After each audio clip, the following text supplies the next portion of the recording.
Muy buenas tardes, señor presidente del Banco Central y a todas las personas que están aquí y quienes nos escuchan. Yo brevemente estaba tomando apuntes de su exposición y sí hay dos cosas que quiero decir antes de lo que traía preparado como mis preguntas. Primero, usted hablaba de que no es un objetivo del Banco Central el tipo de cambio, pero lo que sí resulta interesante es que cuando el tipo de cambio estaba alto, ustedes hicieron una conferencia de prensa y anunciaron todas las medidas que iban a hacer en ese caso, lo cual no ha sido lo mismo en términos de ahora con el tipo de cambio a cómo está. Y lo segundo, que usted hablaba de que ha habido una mejora en los indicadores laborales, cosa en lo cual no puedo estar de acuerdo porque el hecho de que baje el desempleo, porque la tasa de participación baja, no significa que hay una mejora en los indicadores laborales, significa que hay personas que están tan desalentadas que ya ni siquiera están buscando trabajo, lo cual es todo un problema social al cual no podemos obviar. Eso con base en lo que usted mencionaba ahora. Yo, antes de hacer mis preguntas, sí quería decir que me parece válido y pertinente que usted haya venido aquí con varios gráficos y una explicación a nivel más económico, pero digamos, la clave de este proyecto de ley, que ahora es ley, que le agradezco al diputado Gilberto Campos haberlo puesto, es que ustedes vengan a la Asamblea Legislativa a rendir cuentas a la ciudadanía y hablen en una forma en la cual la ciudadanía entienda las políticas que ustedes están aplicando. Y es que hay algo interesante que ha pasado comentando, por eso es tan importante su presencia hoy aquí. Una de las cosas que se ha hablado sobre esta situación es que estamos ante un tipo de cambio como hace 10 años y decir, bueno, hace 10 años podían lidiar con este tipo de cambio, ¿por qué hoy no? Bueno, lo que pasa es que otras cosas no han estado estables. Según datos que mencionaba el otro día Gerardo Corrales, ha habido en estos 10 años un 30% de aumento en la inflación y un 35% en aumento de salarios mínimos. Entonces sí, el tipo de cambio puede ser igual, pero dada la mayor inflación, el poder adquisitivo de la gente va a ser menor y dado el aumento de salarios mínimos, con lo cual por supuesto voy a estar de acuerdo, pero sí va a ser más caro para las empresas operar con ese tipo de cambio. Entonces es como más complejo que decir simplemente hace 10 años lo podían hacer y ahora vean a ver cómo hacen. Y otro tema, ya esto está viéndose en la vida cotidiana de las personas y lo podemos ver con encuestas que se han hecho con empresas y más allá de eso, antes de los números que quería decirle, anecdóticamente ya varios sectores se han reunido con usted en varias ocasiones, le han manifestado sus preocupaciones y la respuesta del Banco Central ha sido nula o no entender. Y algo interesante es que son empresas de diferentes sectores. Aquí se ha hablado del turismo, de exportaciones, que por supuesto es importante, pero el otro día cuando me preparaba para esta interpelación, leía que hasta empresas del mundo de la comunicación han visto afectado su desenvolvimiento. Entonces, en realidad hay una gran diversidad de actores que están siendo afectados con la política del banco. En términos de datos interesantes, hace poco CELIEM, que es un centro que trabaja principalmente con pequeñas y medianas empresas, hizo una encuesta a pequeñas y medianas empresas. Y si bien es cierto, porque debo ser transparente, un 25% decía que se ha beneficiado con esta situación, casi el 50% decía que ha sido afectado por esta situación. De hecho, un 76% de las empresas, si la memoria no me falla, ahora lo puedo revisar, decía que ha tenido bajas en las utilidades. Y ustedes podrían decir, bueno, son empresas, es problema de ellos que tengan bajas en las utilidades, pero esto se termina manifestando en, entonces, ¿qué hacen las empresas? Y alrededor del 20% de las pequeñas y medianas empresas habían dicho que ya habían tenido que despedir gente. Una única persona que haya que despedir, ya eso es un impacto social que a usted le debería de importar. Y lo otro, decían que viendo hacia futuro, un 30% decían estar desalentadas para contratar nuevo personal. Es decir, no hemos terminado de ver los efectos de la política monetaria del banco. Y algo aquí es interesante, y desde el discurso de la Presidencia de la República podría decir, bueno, que las empresas vean a ver qué hacen. ¿Por qué creen que esto va a afectar a las grandes empresas con las cuales no entiendo por qué el presidente de la República parece tener un problema? Pero algo que ustedes tienen que entender es que las empresas grandes probablemente sí van a sobrevivir. Y aquí nosotros estamos hablando de las pequeñas y medianas empresas, que son las que probablemente no van a sobrevivir a esta política monetaria. Y no es solo el tema empresarial, sino qué pasa con los empleos. Porque hay algo interesante con el tema de la inflación, que efectivamente usted tiene el mandato de trabajar el tema de la inflación, es que sí, con una inflación más alta, para la gente resulta más difícil comprar cosas, pero con desempleo la gente no puede comprar del todo. Por eso yo apoyo lo que decía ahora mi compañera, la diputada Rivera, sobre la reforma para que en Costa Rica sea como en la Reserva Federal de Estados Unidos, que haya el doble mandato, inflación y empleo. Justo ahora, antes de venir aquí, estaba revisando, porque no es mi área, estaba revisando efectivamente que así es, y así lo tienen, el doble mandato, que creo que aquí deberíamos de ir hacia lo mismo, porque aquí el tema del empleo yo creo que es donde vemos la cara humana de lo que está pasando con lo que ustedes están haciendo, que es importante tomarlo en cuenta. Tal vez desde un escritorio del Banco Central no se vea tan claro, por eso era importante que usted viniera aquí y nos escuchara. También el tema de la inflación es relativo. Toda la semana pasada me estaba preparando para esta comparecencia y estaba viendo que incluso el arroz importado ha subido de precio. Entonces yo me hacía la pregunta, bueno, pero el punto, o como yo lo entendía de parte del gobierno, el punto de la ruta del arroz es que sea más barato para los consumidores, pero los consumidores no se están viendo beneficiados con esa política. Quienes se están viendo beneficiados son los importadores, que es muy diferente.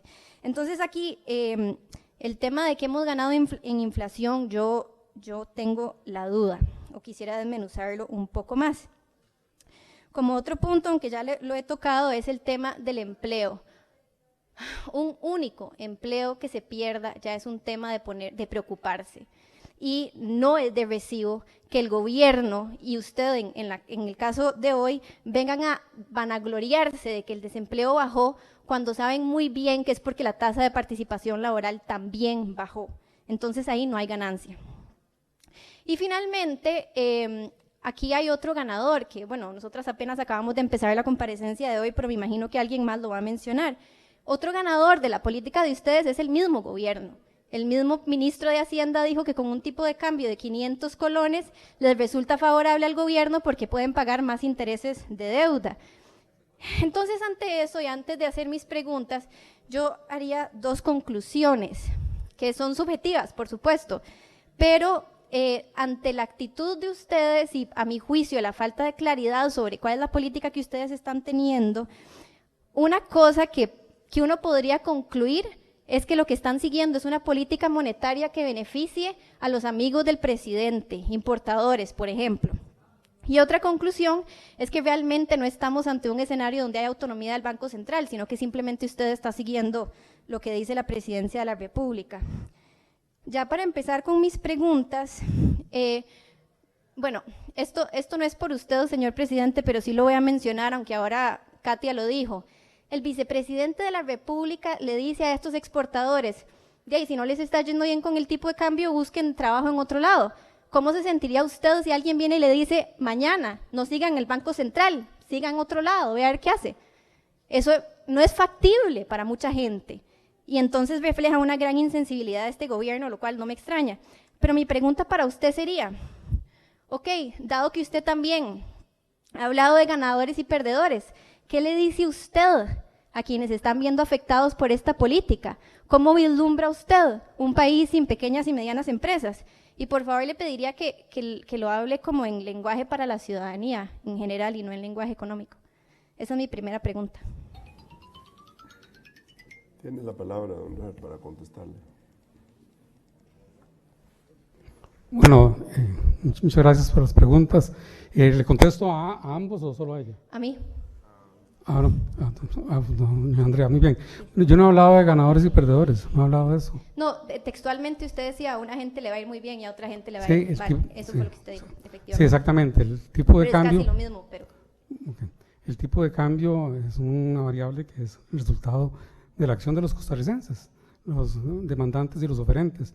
No es un instrumento de política del Banco Central y por lo tanto lo que el Banco Central hace es una política genérica macroeconómica y que no busca ni favorecer ni perjudicar ninguna actividad particular ni sector específico, es política macroeconómica, es lo que podría Sí, decir. yo entiendo su postura, don Roger, pero es que su política está teniendo implicaciones en la vida cotidiana de las personas. ¿Qué le diría usted a esas personas? No, hay que entender que es una política macroeconómica y no es una política microdirigida. Obviamente podría haber espacios de política pública de otros actores para esas medidas compensatorias, pero lamentablemente es algo que no le corresponde al Banco Central. Otros actores sería el gobierno Políticas desde la Asamblea inclusive. y del gobierno.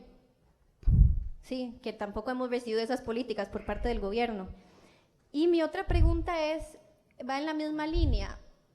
Usted ha hablado de que los grandes, o quienes, no es que se ha hablado, quienes están viéndose afectados son sector turismo, sector agroexportador, zonas francas. De hecho, justo antes de empezar la comparecencia me llegó una carta de Asofras que se la dirigían, de hecho a usted hoy día, sobre el impacto que esto está teniendo en ellos. Estos han sido los sectores que han sido el motor de la economía en los últimos 40 años. Entonces, mi pregunta para ustedes es, ¿cómo vislumbra usted el futuro del país en el cual los motores de la economía son los que están siendo más afectados por esa política monetaria? ¿Cuál va a ser el motor de la economía moviéndose hacia adelante? No, lo que nosotros encontramos…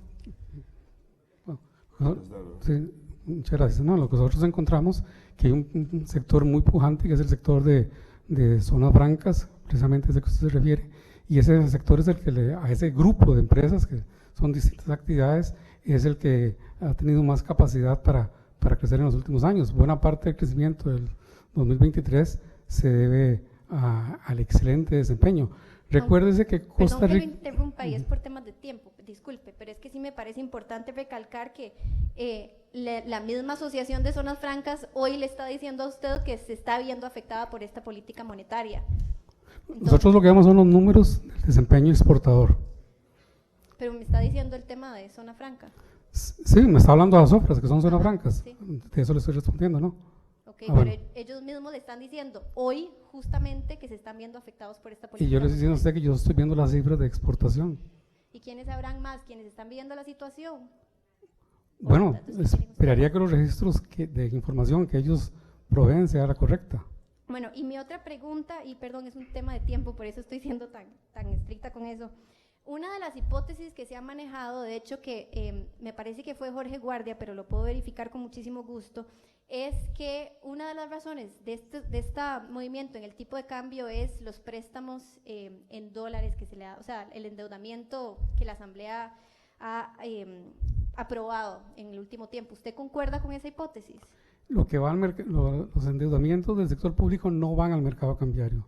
Entonces, lo que ha ocurrido en el mercado cambiario transaccionalmente no es por recursos del sector público, tiene otro elemento en expectativas. Ok, entonces no concuerda con lo de Jorge Guardia. En lo transaccional no. Ok, entonces es importante recalcar que don Jorge Guardia actualmente es miembro de la Junta Directiva, entonces hay como una divergencia de criterios. Y finalmente, creo que ya sé lo que usted me va a responder, pero es importante que le haga la pregunta. ¿Esta política monetaria ha tenido alguna injerencia por parte del gobierno de la República? Definitivamente no. Ok, entonces dado que usted enfatiza el tema de la autonomía, es importante que la ciudadanía tenga claro que entonces los principales responsables del costo humano que se está viviendo hoy son ustedes, el Banco Central. Muchas gracias y cedo el resto de mi tiempo a la diputada Padilla, o si no a mi fracción.